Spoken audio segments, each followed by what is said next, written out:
All right, coming up next in 9.3 is so finding a particular solution for these differential equations. So that is actually finding um, not just a solution, but finding a solution where we actually have solved it for that constant value, whatever that big C is. Um, in theory, this is sort of something we can do in calculus and integration as well. Whenever we're finding right the sort of antiderivative, we always get this big C, and we didn't do it this time, but way back at the beginning, right? One of the sort of things that you can do is you can actually solve for that C value if you're given some sort of initial condition. So let's take the example here, right? So find the solution for, so our setup here is y prime is 4 times t times the root of y. And this is where y of 1 equals 0. So what that means here is, right, when the t value is 1, then our sort of y equation, right, is going to give us a 0, y as a function. So we need to sort of do our usual, right, separation, do the integral, and sort of solve for y. We need to do all those steps. And then once we've done that, we can kind of sub these values in and see what the implication is there for like what this like C value is going to be. So let's go. This is y prime, this is t this time, so this means our dy is going to be, rather our y prime would be dy dt, because we're dealing y's and t's, so okay. So this is dy dt equals, on the right, 4 times t times the root of y. Cross multiply, so dt comes over. So dy is going to be 4t root y dt, and then of course the separation here is going to amount to trying to divide this root of y over to the left. Right, divide both sides here. So we get, right, this is kind of 1 over the square root of y, dy equals 4t dt. Right, we want that sort of set up and separated, right, separable, so that we can sort of split these apart, and then we can integrate from there. So let's throw our integrals on.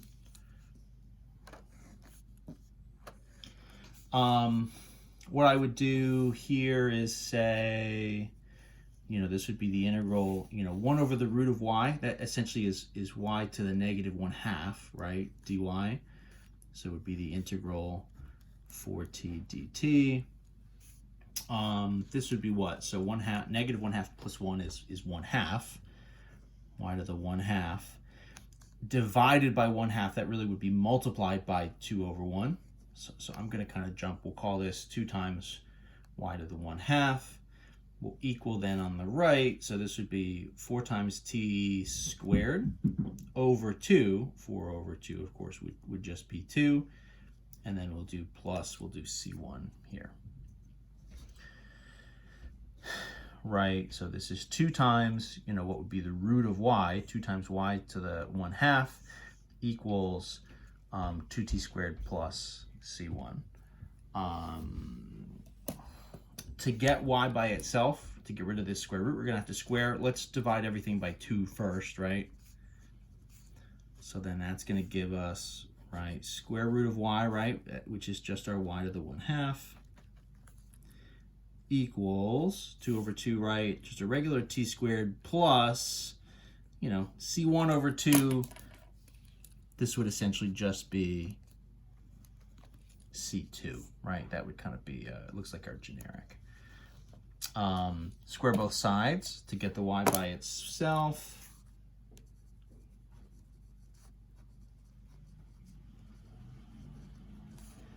So this is going to give us right, y equals, and so then this is a quantity squared, right? So t squared plus, and then it looks like this will be the end of it, you know, c2, we'll just call that generic c, quantity squared.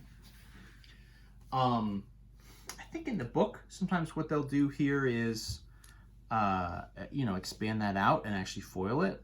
I guess I would argue, why do that? Well, let's just leave it. You know, t to the 4 plus 2 times c times t squared plus c squared. You know, you would get a c1 and a c2 kind of variable there or something, right? So this is an explicit solution, but it's not a particular solution, right? So that's set up and sort of solved for y. That's sort of doing what we're after. And what we want is a solution where y of 1 equals 0. So that is when t equals 0,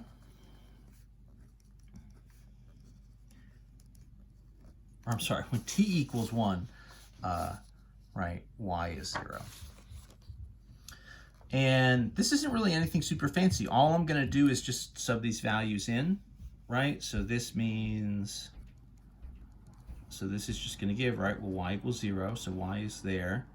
Then this would be, right, 1 squared plus c kind of quantity squared is 0. Well, I mean, the only way for this to make sense, right, would mean that 1 squared plus c is 0.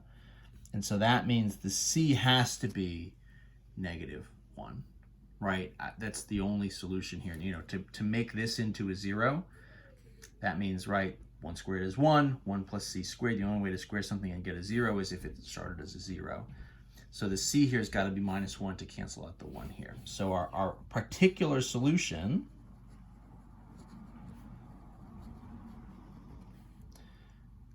so y is equal to, so this will be quantity t squared minus 1 quantity squared. You know, that you could FOIL out. T to the 4 minus 2t squared plus 1. That's fine. I kind of like it just factored, right, written that way. But that's the strategy, right? You're sort of taking this original situation, the original sort of differential equation, right, doing our separation thing, splitting it apart, integrating, solving, all that stuff. And then at the end, you can kind of sub these values in. Let me run another example doing this. I think we have time. We'll maybe run it a little faster. So let's do the same thing. So given 3y prime equals y times cosine x, where, let's do what? We'll do something kind of similar, but we'll flip. So let's say here, y of 0 is 1, right? So that means in this case, when x equals 0, y is 1. This is y's and x's again, so my y prime would be dy dx. So this is 3 times that.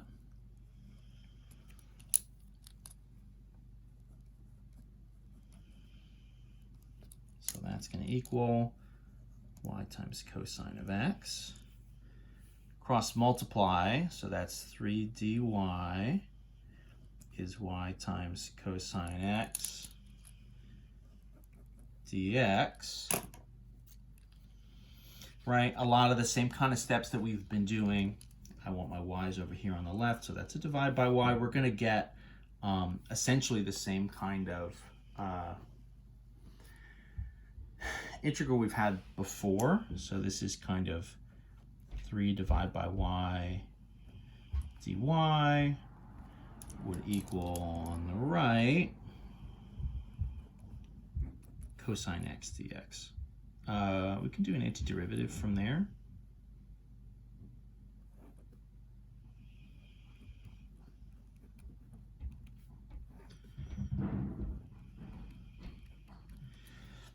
The antiderivative 3 over y dy equals the antiderivative cosine x dx, the integral.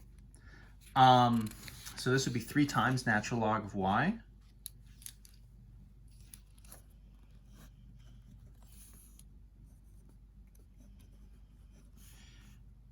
equals, right, we'll skip the plus c, so then the antiderivative for cosine is sine of x. And again, we'll kind of call that c1, right?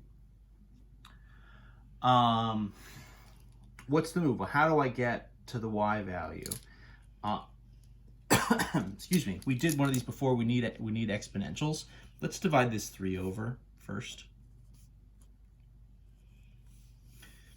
So then this is like a single natural log of y, right? This would be like 1/3 sine of x, and then we'll call this plus c2, right? Because this c1 over 3, that's essentially going to just transform it into a new constant, so we'll just kind of call that c2. We'll kind of just keep relabeling them as we go. Then, right, we'll use e, right, raise everything up. So e to the natural log of y equals y equals e to the 1/3 sine of x plus c2. We can do the same kind of move here. So that's e to the 1/3 sine x, right, times e to the c2. So when we're trying to solve for the constant, you know, the easiest thing I think to do here is to do this version of it where you're trying to sort of take the constant and then bring it out in front. Sure, in theory, I mean, you could leave it up there and sort of solve for it, but I don't know that that's really going to be any better. So this looks like it's going to be our final, like, big C, right? E to the C2. This is kind of similar to that original the exponential kind of growth example we did. So my explicit but not particular solution is y equals, so we'll call this generic constant, right? Our kind of last C times e to the 1/3 sine of x. Great. Okay, so then to take that from kind of a generic solution to a particular, so we said at x equals 0, it should be the case that y is 1. So what would it look like if we subbed a 0 in here? So that means y equals constant times e to the 1/3 sine of 0. And then a couple quick calculations, right? Sine of 0 is 0. So this is constant times e to the 0. E to the 0 is 1. Anything to the 0 is 1, right? So then this is just constant times 1. Oh, and of course, what did we say? Y is supposed to be equal to 1, right? So y is 1, so equals over here. C times 1, it must be the case then that the C value actually is equal to 1. Shift that up. And so my final solution here would be y equals 1, which would just be kind of left off, e to the 1/3 sine x. If we had, you know, left the constant up here in the power like it was here and started to solve for it, you know, that would be fine. You'd have 1/3 sine of 0 is 0, so you'd have e to the c2 equals 1, and then you would kind of know, okay, well, the power, right, the exponent there, would need to be a 0 to make the whole thing equal 1, and so you'd still actually end up with the same answer. So in theory, either way you sort of approach it would work. That's the strategy. Those are the moves. And that's what we're going to do for differential equations for now. There's definitely a whole lot of other stuff you can do with differential equations. Maybe you'll do it somewhere down the line, but that's all we need for now. Enjoy.